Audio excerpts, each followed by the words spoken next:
Hello everyone, welcome to our channel South City PCMB. मैं अजीम शमीम, आपका दोस्त, आपका मेंटर। आज से हम लोग क्लास 10th की क्लास स्टार्ट करने जा रहे हैं मैथ्स की। आप लोगों ने देखा होगा कि हम लोगों ने अभी तक कुछ क्लासेस क्लास 9 की कवर कर रखी है, लेकिन हम लोगों ने अभी क्लास 10th को स्टार्ट नहीं किया था। आज से हम लोग क्या करेंगे, क्लास 10th को स्टार्ट करेंगे।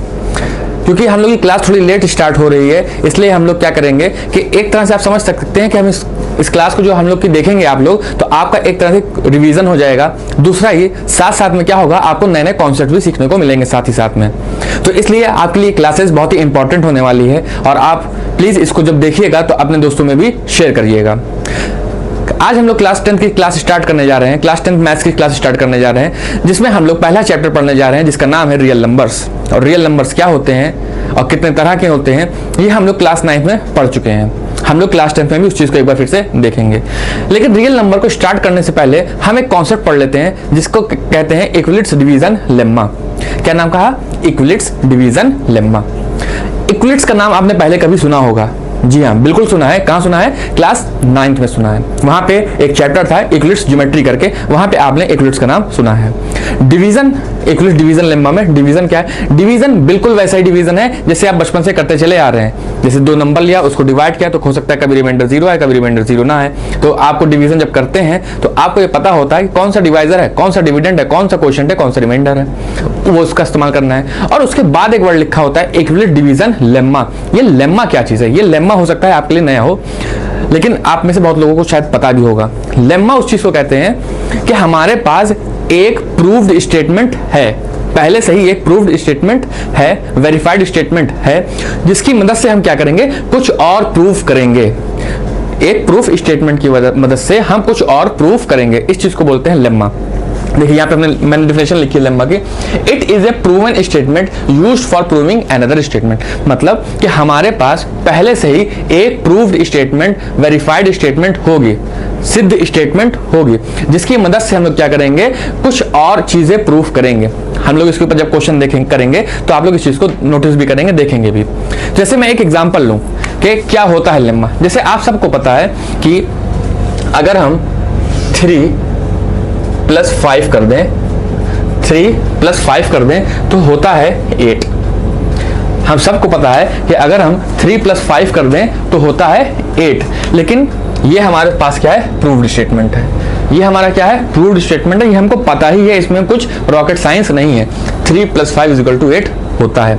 लेकिन हम क्या कर दें कि अगर हमसे पूछा जाए कि 8 - 5 क्या होगा, तो हम कहेंगे कि 3 होगा। ये क्या कहेंगे? 3 होगा। ये वाला लाइन हम कहां से लेके आए? पहली वाली लाइन से। मतलब हमको ये चीज पता है कि 8 - 5 3 + 5 8 होता है। ये हमको प्रूव्ड है, ये हमको पता है। और इसकी मदद से हमने क्या किया, ये दूसरी चीज को प्रूव कर दिया। तो इसी चीज को कहते हैं लेम्मा। जैसे आप लोगों ने पाइथागोरस थ्योरम पढ़ा होगा, तो पाइथागोरस थ्योरम एक प्रूव्ड स्टेटमेंट है जिसमें कहा जाता है कि हाइपोटेन्यूज का square = perpendicular square plus base square. ये प्रूव्ड स्टेटमेंट है। पाइथागोरस थ्योरम क्या है? एक प्रूव्ड है। ये हमारे पास फॉर्मूला आता है, उस थ्योरम को प्रूफ करने के बाद हमें ये प्रूफ मिल गया। ठीक है, क्या कहा? Hypotenuse square = perpendicular square plus base square. लेकिन हम चाहते हैं कि इस थ्योरम से हम कुछ और पता कर लें। हम लोग बिल्कुल पता कर सकते हैं। पहली चीज क्या हुई, हमको ये थ्योरम पता है, हमको ये स्टेटमेंट पता है कि ये प्रूव्ड है, सत्य है, मान लिया। फिर हमसे पूछा जाए कि ये बताइए कि परपेंडिकुलर स्क्वायर क्या होगा, तो हम लोग क्या कहेंगे? हाइपोटेन्यूज स्क्वायर माइनस बेस का स्क्वायर। तो ये क्या हुआ? इस प्रूव्ड स्टेटमेंट से हम दूसरी चीज को वेरीफाई कर लिए, दूसरी चीज को फाइंड आउट कर लिए, दूसरी चीज को प्रूफ कर लिए। यहाँ पे भी देखिए, पहली चीज हमारे पास पहले से हमको पता है कि यहाँ ये होता है, तो इसकी मदद से हमने क्या किया? दूसरी चीज निकाल ली। तो इस चीज को कहते हैं लेम्मा, कि किसी एक चीज के पता होने पर, किसी एक चीज के प्रूव्ड होने पर हम उसकी मदद लेते हैं और उसकी मदद लेने के बाद कुछ और चीज प्रूफ कर देते हैं। इस चीज को बोलते हैं इक्विलिट्स डिवीजन। इस चीज को बोलते हैं लेम्मा। इस चीज को क्या बोलते हैं? लेम्मा। मुझे उम्मीद है कि आपको समझ में आ रहा होगा कि लेम्मा क्या होता है ना। अब बात करते हैं डिवीजन की। डिवीजन के बारे में हम बात करें, चलिए हम एक डिवीजन करते हैं। डिवीजन मैंने लिया कि हमको डिवाइड करना है 13 को 4 से। हमने क्या किया? 13 को डिवाइड किया 4 से। जैसा डिवीजन हम लोग बचपन में सीखते हैं, बिल्कुल वही डिवीजन करने जा रहे हैं। तो 4 में हम ऐसा क्या मल्टीप्लाई करेंगे, 13 आ जाए तो 4 3 12 माइनस किया 1 आ गया, रिमाइंडर हमारा आ गया 1। तो हमें पता है कि जब हमने डिवाइड किया तो इसमें कौन सा टर्म क्या होता है। जैसे कि 1 क्या है हमारा, ये है हमारा रिमाइंडर, ये है हमारा रिमाइंडर। 3 क्या है, ये है हमारा क्वोशिएंट,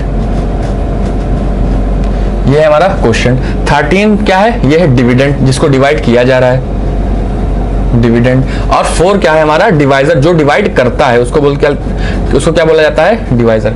जो डिवाइड करे वो डिवाइजर, जिसको डिवाइड करें वो डिविडेंड। आंसर जो हमको मिले वो क्वोशिएंट, और जो नीचे बच जाए उसको बोलते हैं रिमाइंडर। तो ये चीज तो हम लोग बचपन से सीखते आ रहे हैं, डिवाइड भी ऐसे किया है ना, किया होगा डिवाइड। अगर हम इसको एक फॉर्मूले के रूप में लिखें तो क्या हम इसको इस तरह से नहीं लिखेंगे, dividend is equal to divisor into quotient plus remainder. देखिए डिवाइजर की जगह हमने लिख दिया कितना, 4, क्वोशिएंट की जगह हमने लिख दिया कितना, 3, प्लस रिमाइंडर कितना है 1, तो कितना है 12 plus 1 is equal to 13। Oh my god, देखिए हमारा आंसर क्या आ गया, 13। मतलब हम डिवाइड ऐसे करें चाहे इस फॉर्मूले में रखें, हमारा डिविडेंड 13 आ रहा है। तो इसी चीज को यूक्लिड्स ने एक दूसरी तरह से लिखा। उन्होंने क्या कहा कि अगर हम किसी नंबर को किसी दूसरे नंबर से डिवाइड कर रहे हैं तो उसको कैसे लिखेंगे, इस तरह से, a is equal to b q plus r. यही है यूक्लिड्स डिवीजन लेम्मा, यही है Euclid's division lemma, a is equal to b q plus r, जहां पर वेयर a क्या है हमारा डिविडेंड है, b क्या है हमारा डिवाइजर है, q समझ में आ रहा है क्वोशिएंट है, r समझ में आ रहा है रिमाइंडर है। डिवीजन जब हम लोग बचपन में सीखते हैं तो एक चीज और सीखते हैं, अगर आपको नहीं पता है तो मैं आज उस चीज को बता भी दे रहा हूं कि ये जो हमारा रिमाइंडर आता है, जैसे यहाँ पे रिमाइंडर कितना है 1, ये रिमाइंडर हमेशा अपने डिवाइजर से कम आएगा। डिवाइजर से कम कुछ भी हो सकता है लेकिन हमेशा कम होगा। मतलब क्या कहा मैंने कि अगर मेरा डिवाइजर 4 है, मेरा डिवाइजर अगर 4 है तो इसका रिमाइंडर या तो 0 होगा या 1 होगा या 2 होगा या 3 होगा, 4 नहीं होगा, और 4 के ऊपर तो कुछ होगा ही नहीं। मान लीजिए अगर 4 भी रिमाइंडर आ रहा होता तो 4 1 4 करके हम यहाँ पे और कर लेते डिवाइड, लेकिन ऐसा नहीं किया। क्यों? क्योंकि रिमाइंडर हमारा 4 है। तो इस चीज को बहुत ही ध्यान से सुनिएगा, बहुत ही ध्यान से समझिएगा भी। क्या कहा मैंने कि जब हमारा रिमाइंडर, जो भी हमारा रिमाइंडर आएगा वो अपने डिवाइजर से कम होगा, और वो कम कुछ भी हो सकता है, वो कम कुछ भी हो सकता है। ये हम नहीं बता रहे कि रिमाइंडर क्या होगा, लेकिन ये बता रहे कि रिमाइंडर क्या क्या हो सकता है। एग्जैक्टली हम नहीं बता रहे कि रिमाइंडर ये होगा, लेकिन हम ये बता रहे कि रिमाइंडर क्या क्या हो सकता है। मतलब जैसे अगर हमारा डिवाइजर 4 है तो रिमाइंडर हमारा 0 हो सकता है, 1 हो सकता है, 2 हो सकता है, 3 हो सकता है। वैसे ही मान लीजिए अगर हमारा डिवाइजर 6 होता तो रिमाइंडर क्या क्या हो सकते थे, 0 हो सकता था, 1 2 3 4 5, तो इतने डिवाइजर, इतने रिमाइंडर हमारे पॉसिबल हैं। इन्हीं सब चीजों को ऑब्जर्व किया किसने, यूक्लिड्स ने, और साथ ही में क्या किया कि उन्होंने कुछ स्टेटमेंट्स को प्रूव किया। किसकी मदद से? अपने इस थ्योरम की मदद से कि a is equal to b q plus r. और मैंने क्या कहा कि r की वैल्यू हमेशा क्या होगी, अपने डिवाइजर से कम होगी। वही चीज यहाँ पे लिखा है कि r इज ग्रेटर देन और इक्वल टू 0। r की वैल्यू 0 से बड़ी भी हो सकती है, 0 भी हो सकती है, लेकिन हमेशा अपने डिवाइजर से कम होगी। ये चीज पे आपको विशेष करके ध्यान देना है, स्पेशल फोकस करना है इस चीज पे आपको, रिमाइंडर के ऊपर, क्योंकि इसी लाइन पे हम बहुत सारे क्वेश्चन सॉल्व करेंगे। ठीक, तो मुझे उम्मीद है कि आपको लोग समझ में आ रहा होगा कि Euclid division theorem, Euclid division lemma क्या कहता है। देख लिए, यही कहता है Euclid division lemma, a equal to b q plus r. यहाँ पे a क्या है हमारा डिविडेंड है, b क्या है डिवाइजर है, r क्या है रिमाइंडर है, q क्या है क्वोशिएंट है। अब सवाल उठता है कि सर इसके ऊपर क्वेश्चन कैसे आते हैं। देखिए बहुत ही इंपॉर्टेंट टॉपिक है ये, बोर्ड पॉइंट ऑफ व्यू से देखिए बहुत ही आसान टॉपिक है। जिस तरह से हम क्वेश्चन को स्टार्ट करते हैं, हर क्वेश्चन को वैसे ही स्टार्ट करेंगे। हर क्वेश्चन को करने का तरीका एक ही है, जैसा जैसा क्वेश्चन में कहा जाएगा बस वैसा वैसा पुट कर देना है इस फॉर्मूले में। जैसा जैसा क्वेश्चन में कहा जाएगा वैसा वैसा पुट कर देना है कहाँ, इस फॉर्मूले में। जैसे चलिए हम एक आध क्वेश्चन लेते हैं, फिर उससे एक्सप्लेन करते हैं। आपका रिवीजन भी हो जाएगा, जो लोग पढ़ चुके हैं उनका रिवीजन हो जाएगा, और जिसको नहीं पता है वो यहाँ से सीख भी लेगा। ठीक, चलिए एक आध क्वेश्चन करके देखते हैं इसके ऊपर।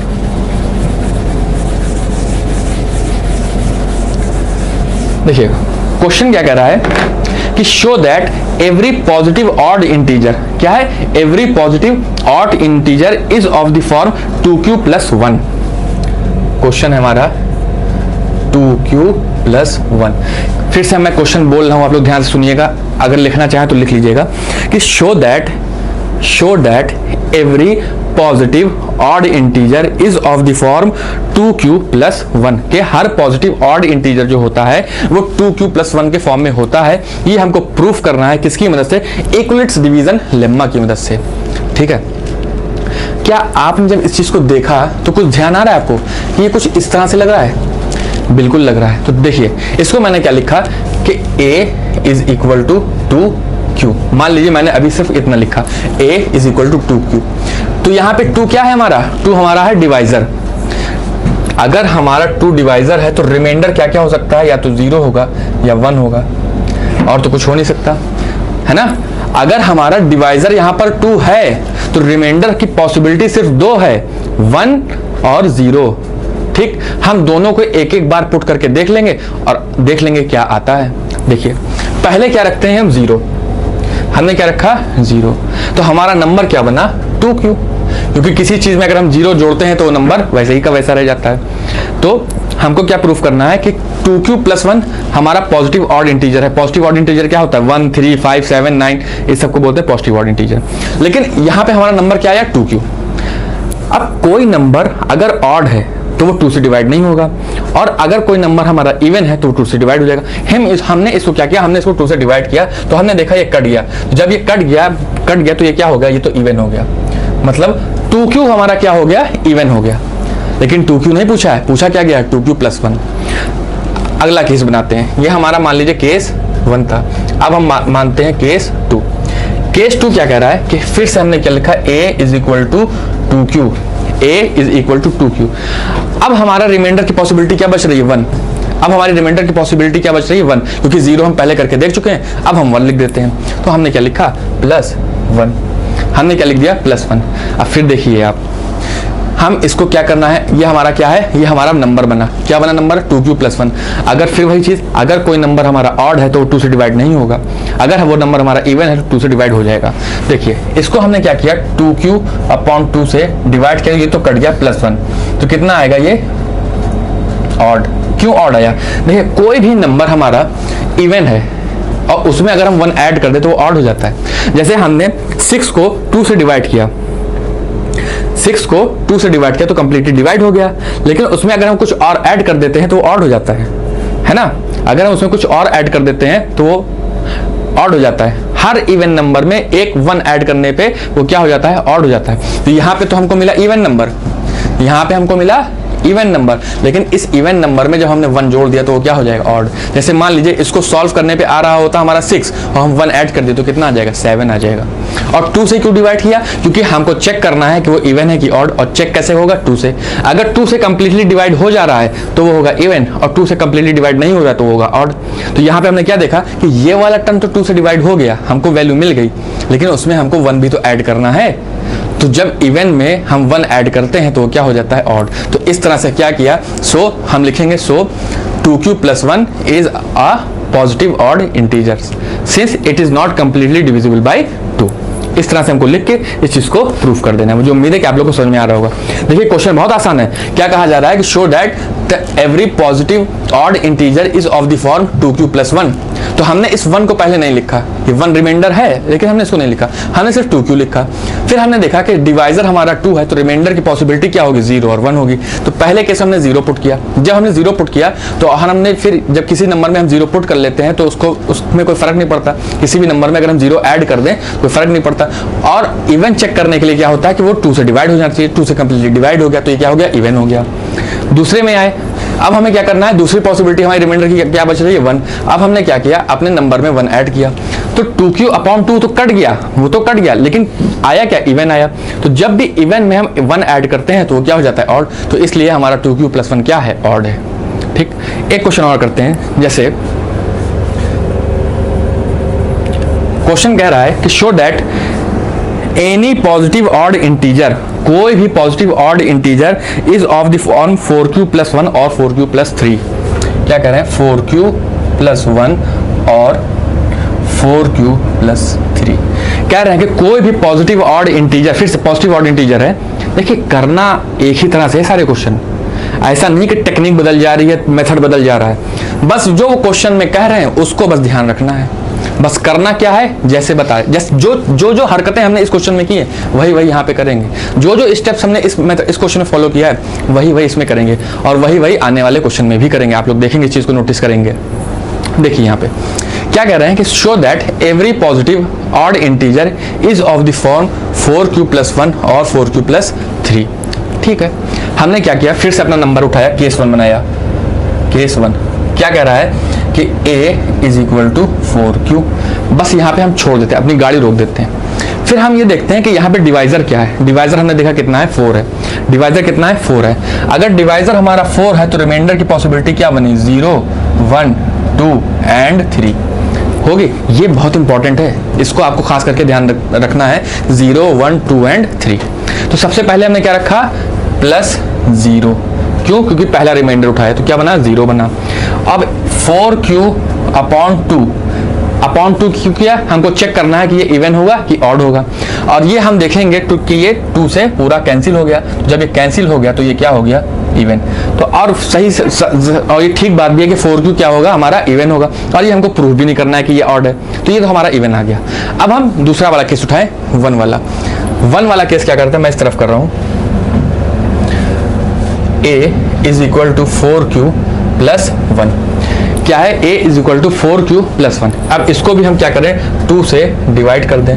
2 से डिवाइड किया, ये तो कंप्लीटली डिवाइड हो गया, लेकिन इसमें एक 1 बच रहा है, तो ये भी हमारा क्या हो गया, ये हमारा हो गया ऑड हो गया। क्यों ऑड हुआ, क्योंकि ये नंबर तो हमारा इवन है, ये तो हमारा इवन है, और इवन है, और इवन में जब हम 1 ऐड कर देते हैं तो वो ऑड हो जाता है। मान लीजिए इसको हमने जब सॉल्व किया तो हमारा आंसर आया 6, तो वो इवन है, सही है, बिल्कुल सही बात है, इवन है। लेकिन जब उसमें हम 1 ऐड कर देंगे, यानी 6 में हम जब 1 ऐड कर देंगे वो तो ऑड हो जाएगा। तो इसका मतलब क्या हुआ कि 4q प्लस 1 हमारा क्या है, ऑड है, बिल्कुल सही बात है। फिर अब हम तीसरा केस उठाते हैं। तीसरा केस क्या है, 4q प्लस 2। देखिए अब तीसरा रिमाइंडर हमारा क्या बच रहा है, 2, तो क्या लिखा हमने, 4q प्लस 2। इसको भी हम क्या करें, 2 से डिवाइड करके देख लें। तो हमने क्या किया, यहाँ पे डिवाइड किया, ये तो इवन आ गया। अब आप ही बताइए कि जब इवन में हम इवन नंबर ऐड करें, जैसे मान लीजिए इसको हमने सॉल्व किया तो हमारा आंसर आया 6, और 6 में जब हमने इवन नंबर ऐड किया 2, तो फिर क्या आएगा, 8। क्या आएगा, 8, और 8 भी हमारा क्या है, इवन। तो मतलब 4q प्लस 2 क्या है, इवन। देखिए इसी क्वेश्चन को दूसरी तरह से बनाया जा सकता है कि show that every even positive number is of the form 4q और 4q प्लस 2 और 4q प्लस 4, है ना, ऐसे ही बन सकता है। अब आप कहेंगे ये क्वेश्चन कराया तो गया नहीं है, देखिए आपके सामने ही है, और आपके पेपर में आ भी सकता है। यूक्लिड डिवीजन लेम्मा के ऊपर क्वेश्चन आते हैं, छोटे क्वेश्चन बनते हैं लेकिन बनते हैं, और इनमें स्कोर करना बहुत ही आसान होता है। देखिए अब एक लास्ट वाला बच रहा है कि a is equal to 4q plus 3। a is equal to 4q plus 3। इसमें भी हमने क्या किया, 4q अपॉन 2 प्लस 3। तो ये तो हमारा इवन है, इसलिए एग्जैक्टली कट गया। लेकिन फिर देखिए इवन में जब हम ऑड ऐड करते हैं तो क्या आता है, ऑड। मतलब 6 में अगर हम 3 ऐड करेंगे तो क्या आएगा, 9, जो कि ऑड नंबर है। तो इस तरह से हमारा ये भी क्या हो गया, ऑड। तो मुझे उम्मीद है कि आप लोग को समझ में आया होगा कि हम लोगों ने आज इस टाइम क्या सीखा है। हमारी आज पहली क्लास थी, बहुत ही बेसिक क्लास थी, इंट्रोडक्टरी क्लास थी। मुझे उम्मीद है कि आप लोग को समझ में आया होगा, और आगे जब हम लोग पढ़ेंगे तो इसमें और भी कॉन्सेप्ट हम लोग सीखेंगे। इसके ऊपर 1-2 क्वेश्चन हम लोग अगली क्लास में और करेंगे। फिर उसके बाद HCF निकालेंगे, यूक्लिड डिवीजन लेम्मा की मदद से ही हम लोग क्या निकालना सीखेंगे, HCF भी। तो मुझे उम्मीद है कि आप लोग हमारी क्लास अच्छी लगी होगी, और अगर अच्छी लगी है तो प्लीज़ इसको अपने दोस्तों में शेयर करें। और हमारा क्लास देखने के लिए एक बार फिर से बहुत बहुत धन्यवाद।